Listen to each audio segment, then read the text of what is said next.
Welcome back. Our next guest has worked as a forensic psychologist for more than 20 years. Her job has taken her from maximum security prisons to police interview rooms, secure hospitals, and the witness box of a courtroom.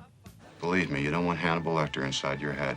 We've seen them on the big screen. Look at him, Starling. Tell me what you see. Self-control, he's cautious, precise, and he's never impulsive. He'll never stop. And the small screen. The question is not only why did the killer do it, but why did the killer do it this way? We are now talking about psychology. Forensic psychologists delve into the twisted minds of serial killers and psychopaths to find the meaning behind their madness. Kerry Daynes knows this better than most. For over 2 decades, she has helped close cold cases and convict killers. Now, Kerry is lifting the lid on her career in her new book, The Dark Side of the Mind. And Kerry joins us now from Manchester. Good morning, Kerry. Now, this career Good morning. isn't for everyone. Why did you decide to become a forensic psychologist? No, it's not for the faint-hearted. Well, at 18, I decided to study psychology because I wanted to go into advertising and marketing, so it all went horribly wrong.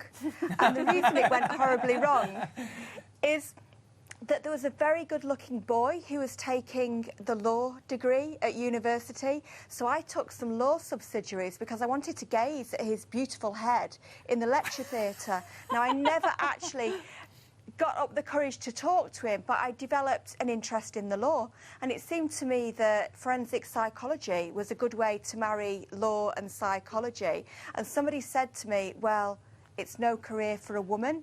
And that was like a red rag to a bull to me. And actually it is a career for a woman because over 80% of UK forensic psychologists are women.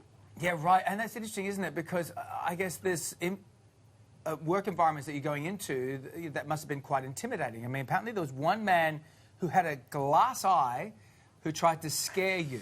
What is that story?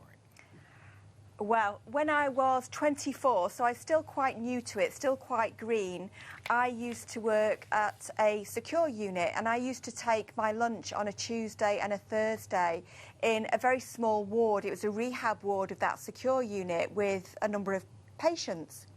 And one of them, as you say, was a very old man, an elderly man who had arthritis and he had a glass eye. And he was also a sadist.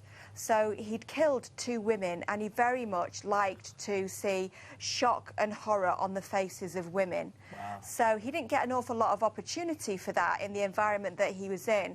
But whenever I had lunch, he used to come behind me and in quite literally the blink of an eye would pop his glass eyeball into my lunch. So the number of times I had an eyeball in my cream of tomato soup, I can't tell you. Wow. But what I had to do is I had to learn to override my immediate emotional reaction to that. The first time it happened, I screamed. I went even more pale than I already am.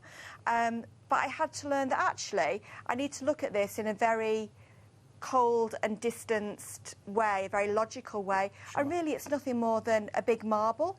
So eventually what I used to do is I just used to push the eyeball to the side of my bowl and carry on eating. And strangely enough, that's when he stopped. Wow. Oh, you're a braver woman than I am. What a story. I didn't expect it to go there, Kerry, I'll be honest with you. I can laugh about it now. Yeah, absolutely. It must have been terrifying. But apparently you had a close encounter with a man who posed as a police officer as well. What can you tell us about that?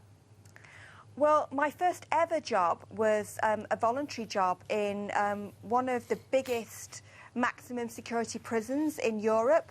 So I worked in that prison, and I was actually doing an interview study with men who had raped and murdered women. So I knew that I was working with a misogynistic group, but what I didn't realise was that misogynistic group was actually the prison officers that I was calling my colleagues. They were my colleagues. And as soon as I walked into the prison, they immediately started running a book on who was going to take me out first, shall we say. And I was approached by a prison officer called John Hall. Well, years later, he was given 14 separate life sentences. He was convicted of 5 rapes and many abductions.